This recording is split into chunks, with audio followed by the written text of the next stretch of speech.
28 अप्रैल 2003 को राजस्थान में अजमेर जिले के सावर पुलिस स्टेशन में शाम के समय 5:15 पर किसी अनजान व्यक्ति ने फोन किया। वो व्यक्ति बहुत घबराया हुआ था। उसने पुलिस को बताया कि जसवंतपुरा गांव के बाहरी इलाके में बनास नदी के किनारे पर एक कटा हुआ सिर पड़ा है जो बुरी तरह से जला हुआ है। जब तक पुलिस फोन करने वाले व्यक्ति का नाम पता पूछते, इससे पहले ही उसने फोन काट दिया।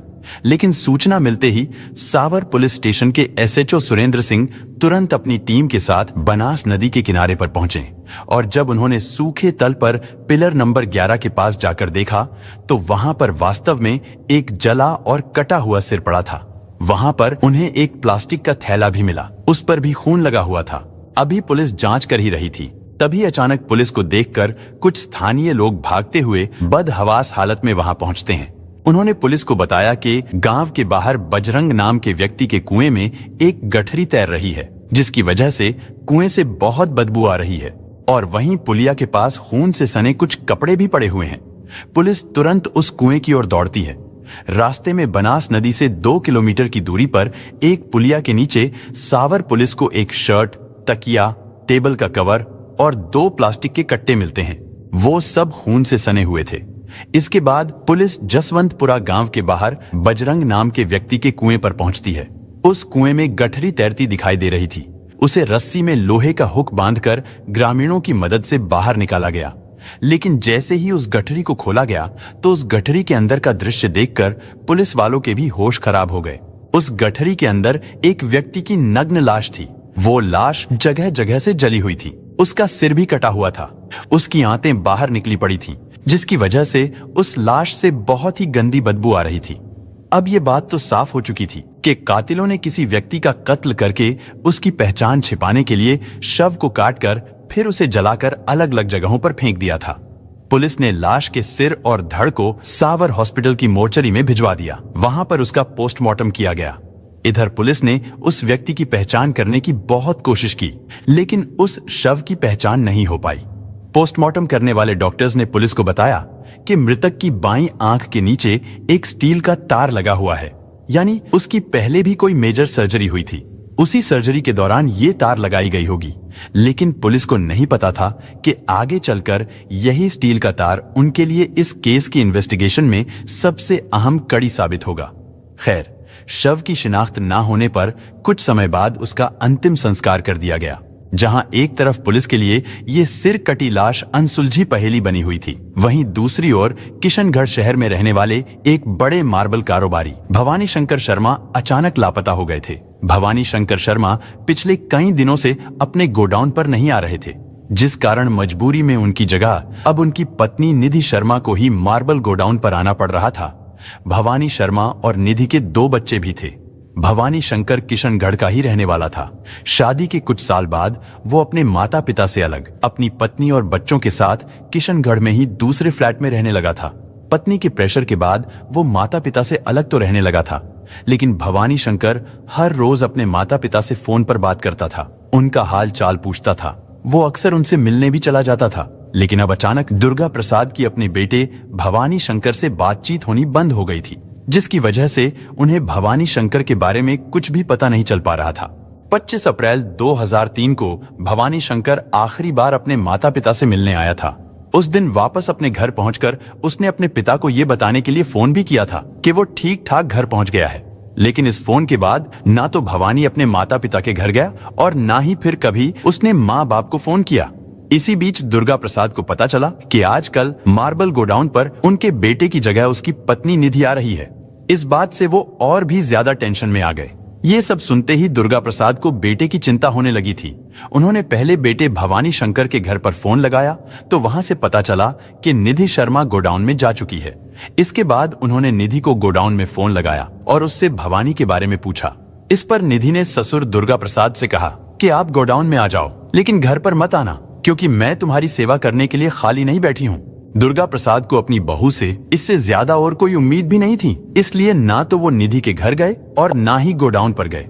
इसके बाद दुर्गा प्रसाद ने अपने रिश्तेदारों के साथ मिलकर भवानी शंकर को बहुत तलाश किया, लेकिन फिर भी भवानी शंकर का कुछ पता नहीं चला। और निधि शर्मा, जिसे भवानी शंकर के बारे में शायद कुछ पता हो सकता था कि वो कहाँ है, मगर उसने चुप्पी साध रखी थी। वो किसी को कुछ बताने के लिए तैयार नहीं थी, लेकिन ऐसा भी नहीं था कि वो अपने पति भवानी शंकर को ढूंढ नहीं रही थी, बस वो अपने ससुराल वालों से मदद नहीं मांगना चाहती थी। इसी बीच 4 मई 2003 को दुर्गा प्रसाद अपने घर बैठे चाय पीते हुए अखबार पढ़ रहे थे, लेकिन जैसे ही उन्होंने अखबार के पन्ने को पलटा तो अचानक उनके हाथ से चाय का कप छूटकर फर्श पर गिर पड़ा। उन्होंने दोनों हाथों से अपने सिर को पकड़ लिया। आखिर उन्होंने अखबार में ऐसा क्या देख लिया था जिसे पढ़कर उनकी हालत खराब हो गई थी। दरअसल उस अखबार में लिखा था कि सावर पुलिस को एक व्यक्ति का जला हुआ सिर मिला है, जिसकी बाईं आंख के नीचे स्टील का तार लगा हुआ है। साथ ही मृतक की दाहिनी कलाई पर एक मोली का धागा भी बंधा है। इतना पढ़ते ही दुर्गा प्रसाद को यह आभास होने लगा था कि शायद उनके बेटे के साथ कुछ बहुत ही भयानक हुआ है। उन्हें लग रहा था कि शायद ये शव उनके बेटे भवानी शंकर का ही है। ये ख्याल आते ही दुर्गा प्रसाद के हाथ पांव सुन हो गए। दरअसल भवानी शंकर का कुछ साल पहले एक एक्सीडेंट हो गया था। उस एक्सीडेंट में भवानी के बाएं गाल की हड्डी टूट गई थी, जिसके बाद दिल्ली के सर गंगा राम हॉस्पिटल में एक सर्जरी के दौरान भवानी शंकर को भी उसी तरह का तार लगाया गया था। ये खबर पढ़ते ही दुर्गा प्रसाद ने तुरंत अपने तीनों बेटों, दामाद और भवानी शंकर की पत्नी निधि को फोन किया और उन्हें भी अखबार में छपी इस खबर की जानकारी दी। साथ ही दुर्गा प्रसाद ने उन सभी को पुलिस स्टेशन चलने के लिए तुरंत अपने घर पहुंचने को कहा। उनके बुलाने पर सब रिश्तेदार आ गए थे, लेकिन भवानी शंकर की पत्नी निधि नहीं आई थी। ऐसे में उसे उसके घर से ही पिकअप किया गया।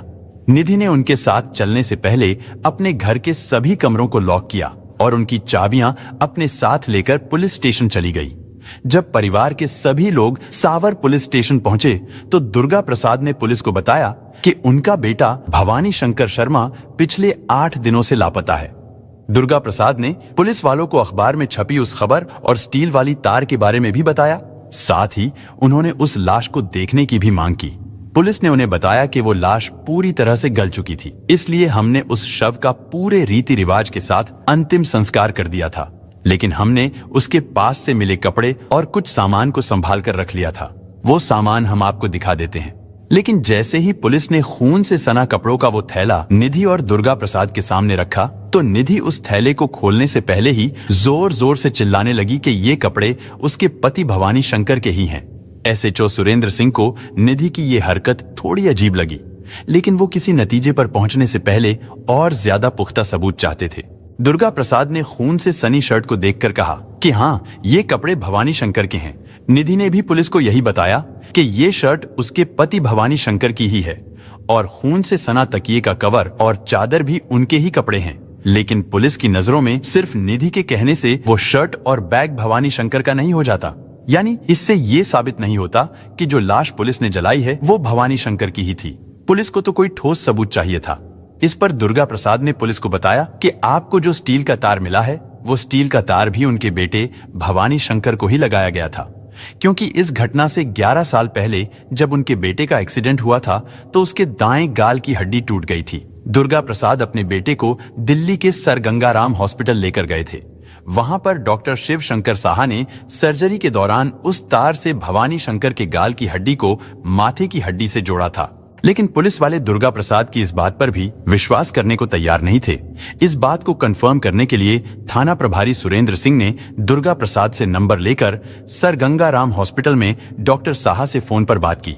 डॉक्टर साहा ने पुलिस को बताया कि हाँ, आज से करीब 11 साल पहले उन्होंने ये स्टील का तार भवानी शंकर को सर्जरी के दौरान लगाया था। साथ ही डॉक्टर साहा ने पुलिस को यह भी बताया कि इस तरह के स्टील का तार लगाने के लिए वो देश में मात्र एक ही स्पेशलिस्ट डॉक्टर है। उन्होंने बताया कि पूरे राजस्थान में उन्होंने अब तक मात्र 3 लोगों को ही सर्जरी करके ऐसा स्टील का तार लगाया है। डॉक्टर साहा ने पुलिस को उन तीनों पेशेंट के बारे में पूरी जानकारी भी दे दी, जिससे पुलिस का काम अब बहुत आसान हो गया था। इसके बाद पुलिस ने भवानी शंकर के अलावा एक एक कर बाकी के दोनों पेशेंट के बारे में पता लगाया तो वो दोनों जिंदा थे। यानी अब ये बात तो साफ हो गई थी कि वो अधजली सिर कटी लाश भवानी शंकर की ही थी। लेकिन सबसे बड़ा सवाल ये था कि आखिर भवानी शंकर का कत्ल किसने और क्यों किया था। पुलिस ने इन्वेस्टिगेशन शुरू की तो सबसे पहले पुलिस का शक निधि पर गया। लेकिन फिर पुलिस को लगा कि भवानी शंकर लंबे चौड़े कद का इंसान था, जबकि निधि उसके सामने बिल्कुल छोटे से कद की थी। तो वो भवानी शंकर को कैसे मार सकती थी? और सबसे बड़ी बात ये कि निधि अपने पति को इतनी बेरहमी से क्यों मारेगी, क्योंकि उनके तो 2 बच्चे भी थे। इसके बाद पुलिस ने भवानी शंकर और निधि उन दोनों के परिवारों को एक साथ बिठाकर उनसे पूछताछ शुरू की, तो दोनों परिवार के लोगों ने एक दूसरे पर ही उंगलियां उठानी शुरू कर दी। मृतक भवानी शंकर की पत्नी निधि ने तो यहाँ तक कह दिया था कि उसके ससुराल वाले यानी भवानी शंकर के माता पिता और भाई उसके पति भवानी शंकर की प्रॉपर्टी और कारोबार को हड़पना चाहते थे। लेकिन जब पुलिस ने भवानी शंकर के परिवार वालों से पूछताछ की तो उन्होंने पुलिस को बताया कि भवानी शंकर और निधि शर्मा की शादीशुदा जिंदगी में कुछ भी ठीक नहीं था। वो दोनों अक्सर लड़ते झगड़ते रहते थे। निधि भवानी शंकर पर बहुत ज्यादा शक करती थी और उसे अपने माँ बाप के पास भी नहीं जाने देती थी, यानी उनसे मिलने नहीं देती थी। भवानी शंकर के परिवार वालों ने पुलिस को ये भी बताया कि निधि का भाई और उसके परिवार वाले उन दोनों की जिंदगी में कुछ ज्यादा ही दखल देने लगे थे। पुलिस को ये भी पता चला कि निधि का भाई यानी भवानी शंकर का साला उसे फोन पर धमकी देता रहता था कि जीजा जी तुम मेरी बहन के साथ ठीक नहीं कर रहे हो। इन सब बातों से पुलिस का शक अब सीधे निधि और उसके परिवार वालों पर गहराने लगा था। इसके बाद पुलिस सबसे पहले निधि के भाई को उठाकर पुलिस स्टेशन लाती है और उससे पूछताछ करने की कोशिश करती है, मगर वो पुलिस के एक भी सवाल का जवाब ठीक से नहीं दे रहा था। लेकिन जब पुलिस निधि के सामने उसके भाई से कड़ाई से पूछताछ करती है तो भाई पर सख्ती होते हुए देखकर निधि जल्दी ही टूट गई। और फिर निधि ने पुलिस को जो बताया उसे सुनकर पुलिस वालों के भी दिल दहल गए। निधि ने बताया कि उसी ने अपने पति भवानी शंकर का कत्ल किया है। और जब पुलिस ने उससे पूछा कि तुमने ऐसा क्यों किया, तो निधि ने पुलिस को बताया कि उसे शक था उसका पति भवानी शंकर अय्याशी करता है। वो फ्लाइट से मुंबई और दिल्ली के नाइट क्लब में जाता है। निधि को इस बात का भी शक था कि भवानी शंकर के कई महिलाओं के साथ अवैध संबंध हैं। निधि को सिर्फ शक था, उसके पास कोई सबूत नहीं था। साथ ही उसे ये भी डर था कि भवानी शंकर अपने परिवार वालों से बहुत प्यार करता था। उसे लगता था कि कहीं भवानी शंकर अपनी सारी प्रॉपर्टी और अपना बिजनेस अपने परिवार वालों को ही ना सौंप दे। निधि ये सारी बातें अपने भाई और माँ बाप से भी शेयर करती थी। लेकिन फिर एक दिन अचानक उसने अपने पति भवानी शंकर को मारने का खतरनाक प्लान बनाया।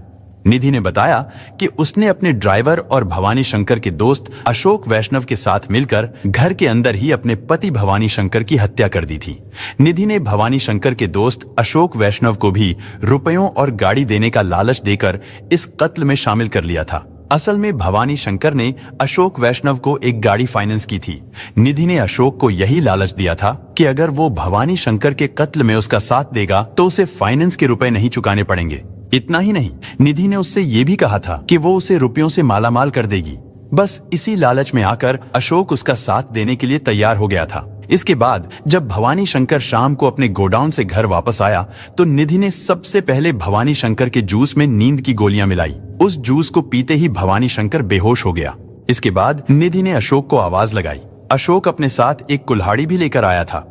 अशोक ने बेहोश पड़े निधि के पति और अपने दोस्त को कुल्हाड़ी से वार करके कत्ल कर दिया।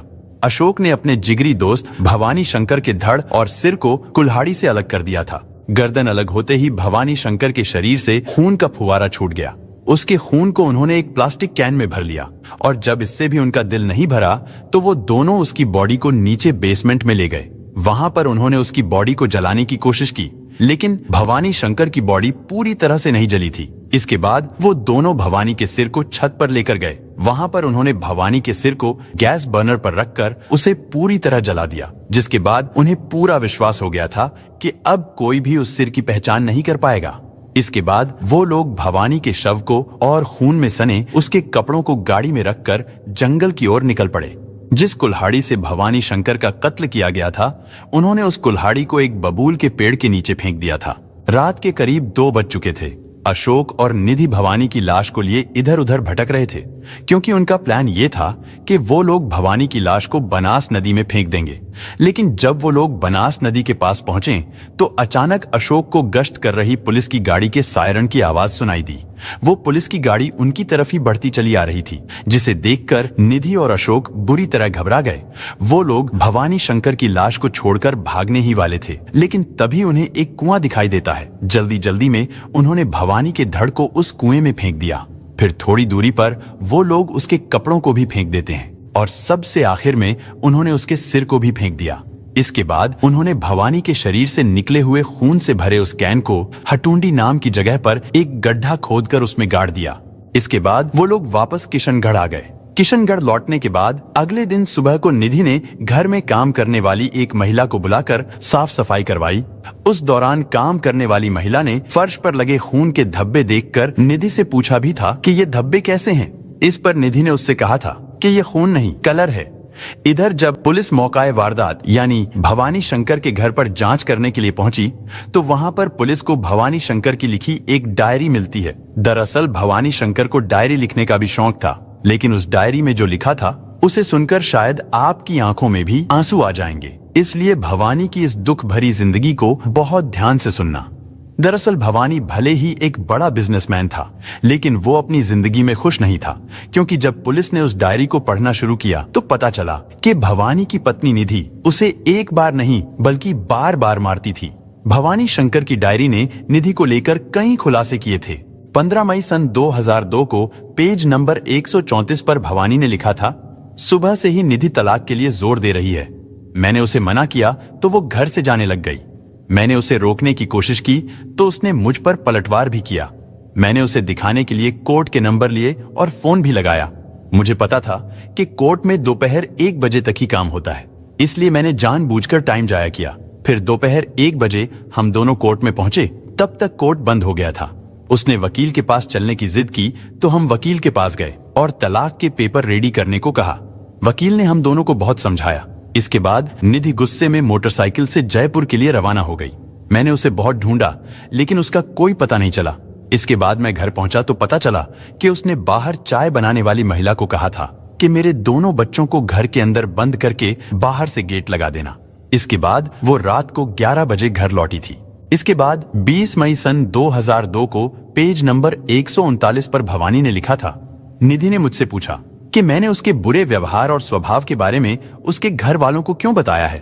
उसने मुझे कहा कि तुम मेरी इमेज खराब कर रहे हो। उसी दिन भवानी ने यह भी लिखा था कि उसने मुझे धमकी दी, या तो मैं अपनी कंपनी बंद कर दूं और अपने सारे स्टाफ को बाहर निकाल दूं, नहीं तो वो मेरे खिलाफ झूठा केस दर्ज करवाएगी। मैंने उससे रिक्वेस्ट की, लेकिन वो नहीं मानी। उसने कहा कि स्टाफ को तो निकालना ही पड़ेगा, वो मेरे लिए और बच्चों के लिए खाना भी नहीं बनाती है। अगर दुखी मन से उसके मायके वालों को कुछ बताता हूँ तो निधि धमकाती है। उसके मायके वाले भी ध्यान नहीं देते हैं। वो दिन भर घर से गायब रहती है और रात में लेट घर आती है। इसके बाद 4 जून 2002 को पेज नंबर 154 पर भवानी ने अपना दर्द कुछ यूं बयां किया था। भवानी ने लिखा था, मुझे डर है कि मुझे खाने में जहर दिया जा रहा है। पता नहीं वो मेरे खाने में ऐसा क्या मिलाती है। आजकल मेरी जीभ लड़खड़ाने लग गई है। एक दिन मैंने उसे वो दाल खाने को कहा जो वो मेरे लिए लेकर आई थी। निधि ने वो दाल नहीं खाई, बल्कि उसने वो दाल बाहर गिरा दी। इससे मेरा शक और गहरा हो गया। यानी भवानी शंकर जानता था कि निधि उसे मारना चाहती है, लेकिन फिर भी वो रिश्ता निभाने के लिए सब कुछ सहता रहा। शायद अपने उन 2 मासूम बच्चों के लिए, क्योंकि ऐसा सिर्फ एक बाप ही कर सकता है। खैर, भवानी शंकर की ये डायरी अब निधि के खिलाफ सबसे बड़ा सबूत था। इसके बाद 30 जुलाई 2004 को एडिशनल सेशन कोर्ट के जज केकड़ी द्वारा निधि शर्मा और अशोक वैष्णव को भवानी शंकर शर्मा की हत्या का दोषी मानते हुए उन दोनों को आजीवन कारावास की सजा सुनाई गई। इसके बाद उन दोनों ने सेशन कोर्ट के इस फैसले को हाई कोर्ट में चुनौती दी, लेकिन हाई कोर्ट ने भी उम्र कैद की सजा को बरकरार रखा। निधि और भवानी शंकर के दोनों बेटों को पिता की हत्या हो जाने और मां के जेल जाने के बाद दादा दादी की कस्टडी में दे दिया गया। उन्होंने ही उन दोनों बच्चों की परवरिश की। इधर साल 2024 में सजा पूरी हो जाने के बाद निधि को जेल से रिहा कर दिया गया और अब निधि का अपने दोनों बच्चों के साथ भवानी शंकर की प्रॉपर्टी को लेकर विवाद चल रहा है। यानी वो प्रॉपर्टी जो भवानी शंकर की थी, जिसका निधि ने बड़ी ही बेरहमी से कत्ल कर दिया था, अब वो उसी भवानी शंकर की प्रॉपर्टी को पाने के लिए अपने ही बच्चों के साथ केस लड़ रही है। दोस्तों, इस घटना को सुनाने का उद्देश्य किसी का दिल दुखाना नहीं है, किसी को परेशान करना नहीं, बल्कि आपको जागरूक करना है, आपको सचेत करना है। दोस्तों, इस पूरी घटना के बारे में आपकी क्या राय है, कमेंट बॉक्स में जरूर बताएं। और अगर हमारी मेहनत पसंद आई हो तो इस वीडियो को लाइक करते हुए शेयर भी करें। अगर आपने अब तक चैनल को सब्सक्राइब नहीं किया है तो हमारे चैनल को सब्सक्राइब कर लीजिए। धन्यवाद।